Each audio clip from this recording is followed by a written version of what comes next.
نبي محمد وحولي عليه الصلاة والسلام حديث كالترمذي ورنا يا شيخ الألباني صحيح قلت الماما من بدا جفا ومن اتبع الصيد غفل ومن أتى السلطان افتتن نبي وحولي عليه الصلاة والسلام ننكر ريرميغا نغضا وعضت كاضا وهنولل adag nolosha baadiyo ugaadhsataduna qafla ku dhacdaba nabigoori ugaadhsatadu dameesha dadkuba uu ka tagaa ilaa waa nin ugaadh raadinayay isagu markaas sidoo ugaadh raadcadeedu ugu jiro jamac iyo jamaaca iyo meel lagu cibaadeysanayaba uu ka dheeraada akhiira waxa ku dhacaysa maxay qafla buu nabigu ku tilmaamaya mooganidii ama dhooharidii ba ku dhacaya hada ugaadhii barigii hore reer miyiga bahalkan la daba galahay ugaadhay imku waa dollarkan iyo waxa kan dadku say lacag u raadinayaan bay ilaahay bay ilaabaan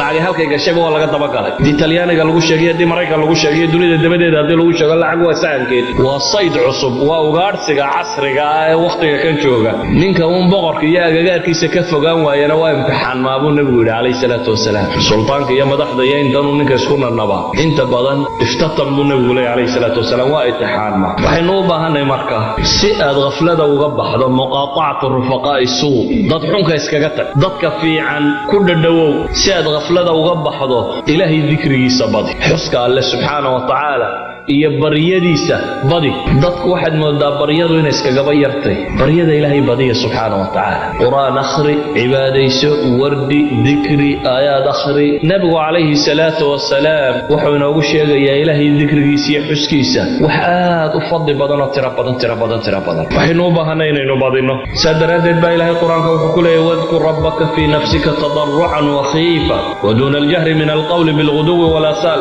ولا تكن من الغافلين بإلهي وإلهي حسكي سبادية هذا نفط هذا كحس الله سبحانه وتعالى قال هرية قال النبي وقت والبع الله حس ولا تكن من الغافلين بإلهي كوة هنا من موجنا مهل